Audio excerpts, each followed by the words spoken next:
We welcome now to the program Frank Bourdeaux, chairman of the Mississippi GOP. Hey, Frank, how's it going today? Good, Gerard. Thank you for having me. You bet. So, certainly good night for Mr. Trump last night with Mississippi and I believe Georgia now securing the necessary delegates to advance to the convention, be the nominee for the Republicans in the upcoming presidential election. No doubt. President Trump had a great night last night, and I believe the RNC had a good night as well. And so now we're off to working towards November 5th, and we're excited to do that. It's been a while, has it not, that we've had this amount of time where it looks like the general election is set. I mean, to a great extent, we're still sort of plowing through the primaries, but we got a good 8 months now of really general election campaigning for the office of president. We really do, and that's really a great thing for our party as we're, the RNC has been really working in swing states. We hadn't stopped for the last 4 years, and the organization of the Trump campaign is second to none. Now bringing that into the building in Washington, D.C. at the RNC is going to be a great collaboration. You're seeing that happen right now. I know the national media is trying to shed light that it's a bad thing, that we're actually working together and, bringing the campaign into the party. That's where we should be at this point. Being able to do it this early is fantastic, not only for organization but for fundraising as well. Well, that leads me to my next question. Noticed through reports I shared on the program Monday, reports out on the financial condition and the cash on hand of the candidates for president and the respective committees. Looks like the Democrats almost double us in that respect, Frank, with respect to the candidate and the DNC relative to former President Trump and the RNC. No doubt. So when we had, 12 candidates out there, obviously they were sucking up a lot of money. President Trump has raised a lot of money, spent a lot of money, both on campaign and legal fees. And so this will give us an opportunity to catch back up. Just since the election of our new chairman, since the moment I asked them to pull a report, since the moment we had a new chair and co-chair to today, to this morning, we've raised $4.4 million at the RNC. And a lot of that is small dollar donors. So the small dollar donors are coming back to the party. In Mississippi, we hadn't had the phenomenon that we've seen across the country where small dollar donors have kind of quit giving to the party. We're still raising money in Mississippi for small dollar donors, but it's great to see them coming back to the party. And so I think with the combination of us having a candidate and the primaries are over, and having Laura Trump as our co-chair, she is going to be a fantastic fundraiser. She's dialing for dollars every day. And so the focus of our new chairman, Michael Whatley, is very clear. We have to raise money. We have to make sure that voter integrity is our number one goal, and voter turnout. And so if we do those three things, we'll be victorious on November 5th. We've got to get away from all the other distractions and bring the party together. And I think Michael Whatley, look, he's led the charge on voter integrity. And that's another thing that I'll say. We've spent a tremendous amount of money, more than we've ever spent as a party, on voter integrity lawsuits. We have 79 lawsuits going on right now across the country, and that's not normal for the party to be on the fence as we are. And I think our voters and our supporters want us to do that. Yeah, and one of the concerns that I certainly feel is something to be a bit worried about is that there really haven't been a lot of changes with respect to elections law and regulations and procedures in those swing states in particular, where it's so critical from 2020. So I wonder if we're poised for another just set of anomalies like we experienced in 2020.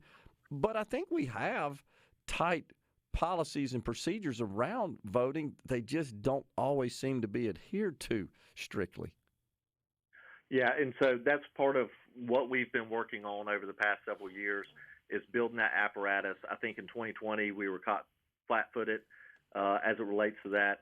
Ronna McDaniel did a fantastic job of rolling out Bank Your Vote in the states that there are early voting, and we have to do a better job of getting those votes early, getting them in. The Democrats have beat us on that, and so that's been a huge focus. A lot of time and effort has been spent on that, and we have staff in those states. We've had staff in those states. I know the president is going to, a former president is going to have his folks in those states, and we're going to build an apparatus that I don't think anybody's ever seen from the Republican Party as it relates to voter integrity. Yeah, and just getting out those votes. Yeah, and that's exactly, and that's the point I'm trying to make. Is it's not that we don't have necessarily tight policy to ensure accurate vote in those states. It seems like what was missing was just adequate oversight of the process. That's right, and we weren't there, quite frankly. Right. We're going to be in the election precincts all across. We do a pretty good job in Mississippi, and our circuit clerks do a pretty good job, and with the exception of one county possibly, and our Secretary of State does a fantastic job on Election Day. We need the other states to do as Mississippi does.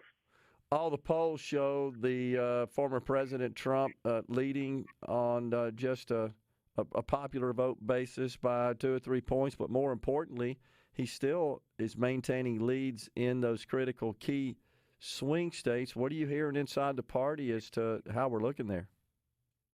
I think we're looking good, and the bounce that Joe Biden got after the State of the Union is over with.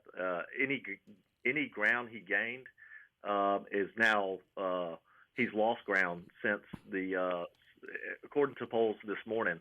And so he got a little bitty bump, and not as big as they would have liked, of course. And that bump that he got is over with. And so I think we're going to keep moving forward. And, former President Trump, he can put out a message, and he's going to put out his message. Unlike years in the past, the surrogates and the support that he's getting from Republicans across the country is huge, and they're out and they're spreading our message as well. They're going to be all over swing states. They're going to be coming to Mississippi, and we're excited to have them here. And Mississippi is going to do our part. Yeah, we're going to win in Mississippi, but we're also, and that's one of the focuses we had when we were in Houston last week, is what can our state, what can Alabama, what can Tennessee do to help, and how can we organize states like Virginia and North Carolina and Georgia that may need some boots on the ground. Sure. And I know Mississippians are going to do that in the Republican Party. They're going to help in states where they need it. Yeah. We talked to Henry Barber about the races, key races in the U.S. Senate, where there looks like there's an opportunity perhaps for Republicans to flip control. What are your thoughts there? Yeah, look, the calendar's great for Republicans. We got 11 Republicans on the ballot, and I feel like they are all safe. Obviously, West Virginia is going to go to the Republican Party. I think that we're going to have opportunity to gain, 3 or 4 seats that's going to give us the majority in the Senate. And we have good candidates, and I think we have a really, really good opportunity. Yeah, I do too. Arizona, Ohio, Montana also come to mind. Yes. Ohio, I think that we got a very, very good shot in Ohio.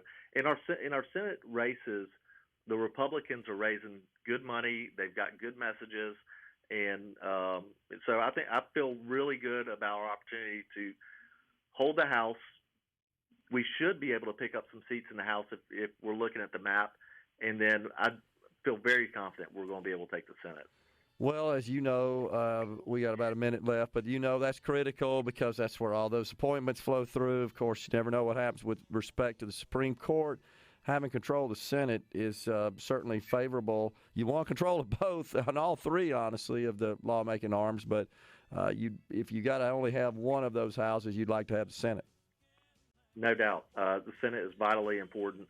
And look, for Mississippi, after the election last night, it's going to put Senator Wicker in a very, very powerful position once we take over the Senate. Yeah. So Mississippians have a lot to look forward to as well. Frank, good to talk to you. Appreciate all the good work you do for the state of Mississippi and the GOP within our state. I'm sure we'll be talking soon. Take care. Thank you, Gerard. Thank you, Rhino. Coming right back in the Element Wealth studio.